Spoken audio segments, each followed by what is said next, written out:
हिंदवी स्वराज्याचे सरसंस्थापक छत्रपती शिवरायांना मानाचा मुजरा करतो। भारतीय राज्यघटनेचे शिल्पकार भारतरत्न डॉक्टर बाबासाहेब आंबेडकर यांना मानवंदना अर्पित करतो। आज आपली सगळी प्रक्रिया पार पाडण्याकरता या ठिकाणी उपस्थित झालेले गुजरातचे माजी मुख्यमंत्री आदरणीय रुपाणीजी, त्यांच्यासोबत आलेल्या भारताच्या वित्तमंत्री आदरणीय निर्मलाताई सीतारामनजी, आपले अध्यक्ष चंद्रशेखर बावनकुळेजी, माननीय विनोद तावडेजी, माननीय शिवप्रकाशजी, मंचावर उपस्थित असलेले सन्माननीय आशिष शेलारजी, प्रवीण दरेकरजी, या ठिकाणी आपल्या सहयोगी पक्षाचे जनसुराज्यचे विनय कोरेजी, त्याचप्रमाणे युवा स्वाभिमानचे रवी राणाजी, रासपचे रत्नाकर गुट्टेजी, आपल्याला ज्यांनी समर्थन दिलं ते एकमेव अपक्ष आमदार शिवाजी पाटील, भारतीय जनता पक्षाचे विधानमंडळातील माझे सर्व ज्येष्ठ सहकारी, कोर कमिटीचे सर्व सदस्य, माझ्या सर्व भगिनी आणि बंधूंनो, सर्वप्रथम आपल्या सर्वांचे मी आभार मानतो की आपण एकमताने या ठिकाणी विधिमंडळ गटाचा नेता म्हणून माझी निवड केली आणि ही निवड प्रक्रिया करण्याकरता या ठिकाणी आलेले माननीय रुपाणीजी आणि माननीय निर्मला सीतारामनजी यांचे देखील अतिशय मनापासून मी आभार मानतो। खरं म्हणजे आपल्या सर्वांना याची कल्पना आहे की यावेळची निवडणूक एक अतिशय ऐतिहासिक अशा प्रकारची निवडणूक राहिली आहे आणि या निवडणुकीचं विश्लेषण करायचं झालं तर मी असं म्हणेन की या निवडणुकीने एक गोष्ट आपल्यासमोर निश्चितपणे ठेवली आहे, ती म्हणजे एक है तो सेफ है आणि मोदी है तो मुमकिन है। मोदीजींच्या नेतृत्वामध्ये देशामध्ये विजयाची मालिका ही लोकसभेनंतर पुन्हा एकदा हरियाणापासून सुरू झाली आणि महाराष्ट्राने जे मॅन्डेट या ठिकाणी आपल्याला दिलेलं आहे, खरं म्हणजे महाराष्ट्राच्या जनतेला मी साष्टांग दंडवत घालतो, अशा प्रकारचं मॅन्डेट महाराष्ट्राच्या जनतेने आपल्याला दिलेलं आहे। विशेषतः या संपूर्ण प्रक्रियेमध्ये आपल्यासोबत पूर्णपणे तनमनाने या ठिकाणी असलेले महाराष्ट्राचे मुख्यमंत्री माननीय एकनाथराव शिंदेजी आणि महाराष्ट्राचे उपमुख्यमंत्री सन्माननीय अजितदादा पवारजी यांचे देखील मी अतिशय मनापासून आभार मानतो आणि तद्वतच आमचे आरपीआयचे नेते रामदास आठवलेजी आणि आमच्या सगळ्या मित्रपक्षांचे देखील मनापासून आभार मानतो। खरं म्हणजे अतिशय महत्वाचं अशा प्रकारचे वर्ष आहे। एकीकडे आपण सगळे लोक ज्या प्रक्रियेतनं निवडून येतो, ती प्रक्रिया ज्या संविधानाने आपल्याला दिली, भारतरत्न डॉक्टर बाबासाहेब आंबेडकरांनी तयार केलेलं आमचे संविधान, या संविधानाची 75 वर्ष पूर्ण होत आहेत आणि म्हणून सर्वार्थानं एक अत्यंत महत्वाचं अशा प्रकारचे वर्ष आहे। कारण आपल्याला कल्पना आहे की देशाचे प्रधानमंत्री माननीय मोदीजी हे देखील नेहमी सांगतात की कुठल्याही ग्रंथापेक्षा, धर्मग्रंथापेक्षा माझ्याकरता भारताचं संविधान सगळ्यात महत्वाचं आहे आणि एक असं संविधान की ज्या संविधानाने प्रत्येक भारतीयाला जगण्याचा, मोठं होण्याचा, समृद्ध होण्याचा अधिकार दिला आणि भारताला जगातले एक उत्तम राष्ट्र म्हणून प्रस्थापित करण्याचं काम केलं. अशा या संविधानाच्या 75 वर्ष पूर्ण होणाऱ्या अमृत महोत्सवी वर्षात पुन्हा एकदा या ठिकाणी आपण सरकार स्थापन करतोय.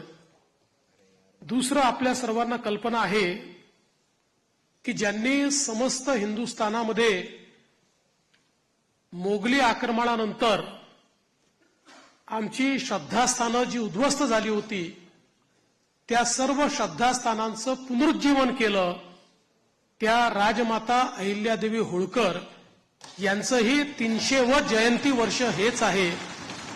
त्यामुळे मला असं वाटतं की ही देखील एक अत्यंत महत्वाची गोष्ट आहे.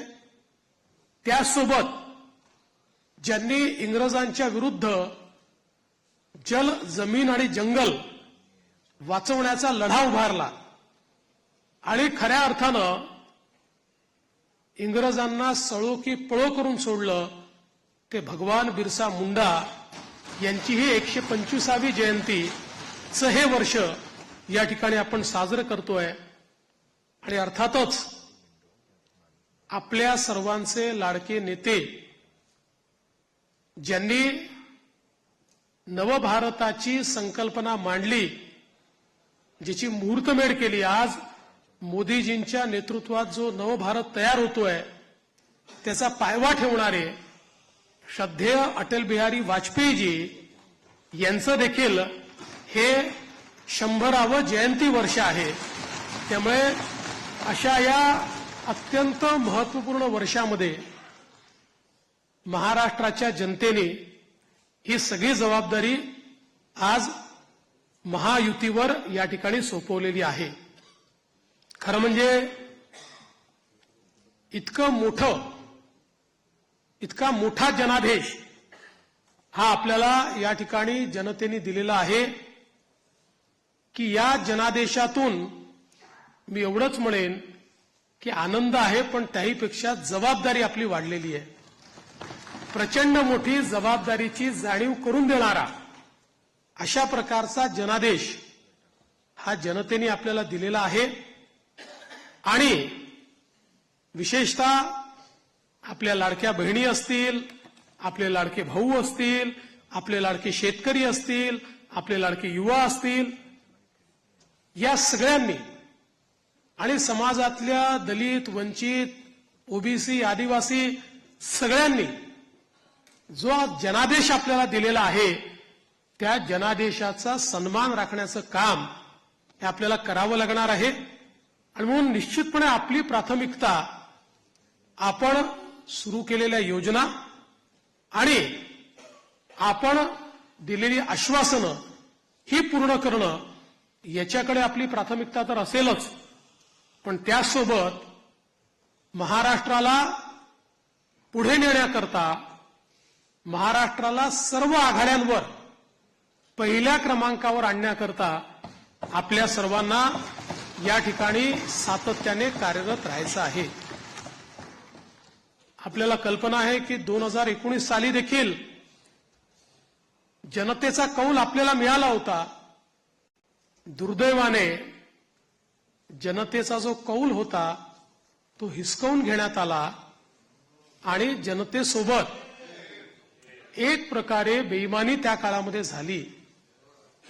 मी काही त्या इतिहासामध्ये जाऊ इच्छित नाही, एक नवीन सुरुवात आपण करतोय, पण या गोष्टीचा निश्चित उल्लेख करेन की सुरुवातीच्या 2.5 वर्षामध्ये ज्या प्रकारे वेगवेगळ्या पद्धतीनं आपल्याला त्रास देण्यात आला, आपल्या आमदारांना त्रास देण्यात आला, नेत्यांना त्रास देण्यात आला, अशाही परिस्थितीमध्ये मला या गोष्टीचा अभिमान आहे की 2.5 वर्षात एकही आमदार आपल्याला सोडून गेला नाही. सगळे आमदार, सगळे नेते संघर्ष करत होते आणि त्या संघर्षामुळेच 2022 साली पुन्हा आपलं सरकार तयार झालं आणि त्यातूनच आज पुन्हा एकदा पूर्ण बहुमत आपल्या महायुतीला प्रचंड बहुमत हे महायुतीला मिळालं आणि आपल्या भारतीय जनता पक्षाला 132 आणि आपल्या मित्रांसोबत 137 जागा, एक प्रकारचा इतिहास या महाराष्ट्रामध्ये लिहिला गेला. हा इतिहास मला असं वाटतं की अभूतपूर्व अशा प्रकारचा आहे. या निमित्ताने देशाचे प्रधानमंत्री माननीय मोदीजींचे मी मनापासून आभार मानेन की माझ्यासारख्या बूथचा कार्यकर्ता म्हणून ज्याने काम चालू केलंय, वॉर्डाचा अध्यक्ष म्हणून काम चालू केलंय, अशा एका कार्यकर्त्याला या सर्वोच्च पदापर्यंत 3 वेळा माननीय मोदीजींनी या ठिकाणी बसवलं. अर्थात त्यातला एकदा 72 तासाकरताच होतो, पण तरी देखील टेक्निकली होतो. त्याच्यामुळे 3 वेळा मला महाराष्ट्राच्या मुख्यमंत्री पदावर बसण्याचा मान सन्मान त्यांनी दिला. हा पक्ष ज्या प्रकारे त्यांच्या नेतृत्वात मोठा झाला, त्यातूनच सामान्य कार्यकर्त्यांना वेगवेगळी त्या ठिकाणी पदं मिळाली, चांगली पदं मिळाली, आपल्याला काम करण्याची संधी मिळाली. म्हणून मी आदरणीय मोदीजींचं मनापासून या ठिकाणी त्यांचे आभार मानतो. पक्षाचे राष्ट्रीय अध्यक्ष आदरणीय जे.पी. नड्डा साहेब यांचे देखील अतिशय मनापासून आभार मानतो. आणि त्याचसोबत ज्यांनी या संपूर्ण निवडणुकीमध्ये अतिशय ताकदीनं महाराष्ट्रामध्ये आपल्यासोबत तळ ठोकून कार्यकर्त्यांमध्ये ऊर्जा निर्माण केली आणि या निवडणुकीत अत्यंत ताकद आपल्या सर्वांना दिली, ते देशाचे गृहमंत्री माननीय अमितभाई शहा यांचे देखील आभार मानतो. आणि भारतीय जनता पक्षाचं जे शीर्षस्थ नेतृत्व आहे, त्या सगळ्या नेत्यांचे या ठिकाणी अतिशय मनापासून मी आभार मानतो.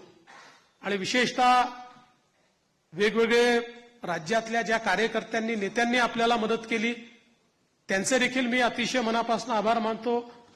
महाराष्ट्रातली सगळी टीम तर आपले प्रदेशाध्यक्ष बावनकुळेजी यांच्या नेतृत्वात महाराष्ट्र भाजप हा पूर्ण ताकदीने या ठिकाणी मैदानामध्ये होता आणि त्यामुळेच हा विजय आपल्याला या ठिकाणी मिळालेला आहे.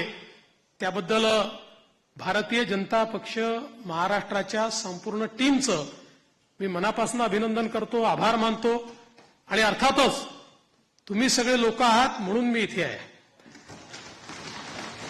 तुम्ही नसतात तर मी इथे नसतो. त्याच्यामुळे तुमचे सगळ्यांचे मनपूर्वक आभार मानत असताना पुढची वाट ही आपल्याला अपेक्षा पूर्ण करण्याकरता संघर्षाची आहे. आपल्याला अपेक्षा पूर्ण करायच्या आहेत. त्यामुळे आपल्याला सगळ्यांना आपलं महायुतीचं सरकार आहे, या सरकारमध्ये एक दिलाने आपल्या सगळ्या मित्रांना सोबत घेऊन आणि प्रसंगी जेव्हा इतकं मोठं मॅन्डेट असतं त्यावेळी सगळ्या गोष्टी सगळ्यांच्या मनाच्या आपल्याला पूर्ण करता येत नाहीत. पण आपण एक लार्जर, एक मोठा अशा प्रकारचा विचार घेऊन, एक लार्जर गोल घेऊन आपण राजकारणामध्ये आलेलो आहोत. केवळ पदांकरता, केवळ आपल्याला कोणीतरी मोठं करावं याकरता आपण राजकारणात आलेले नाही आहोत. त्यामुळे मला या गोष्टीची पूर्ण अपेक्षा आहे की येत्या काळामध्ये 4 गोष्टी आपल्या मनाप्रमाणे होतील, तर 4 गोष्टी मनाविरुद्ध देखील होतील. पण तरी देखील एका लार्जर इंटरेस्टमध्ये आपण सगळे एकत्रितपणे काम करू आणि आपली शक्ती काय आहे ही शक्ती निश्चितपणे या ठिकाणी आपण दाखवून देऊ. आज या निमित्ताने पुन्हा एकदा आपल्या सगळ्यांचे आभार मानत असताना महाराष्ट्रातल्या दीन, दलित, गोर, गरीब, आदिवासी, शेतकरी, शेतमजूर, महिला, ओबीसी, अल्पसंख्याक सगळ्या समाजाला या ठिकाणी मी आश्वस्त करू इच्छितो की महाराष्ट्राच्या सर्वांगीण उन्नतीकरता, महाराष्ट्राच्या प्रगतीकरता 24 तास आमचं सरकार काम करेल आणि महाराष्ट्रातल्या सामान्य माणसाच्या आशा, आकांक्षा, अपेक्षा या निश्चितपणे पूर्ण करण्याचं काम आम्ही करू. पुन्हा एकदा आपल्या सर्वांचे आभार मानतो. माननीय देशाचे पंतप्रधान नरेंद्र मोदीजी यांचे मनापासून आभार मानतो आणि माझं बोलणं संपवतो.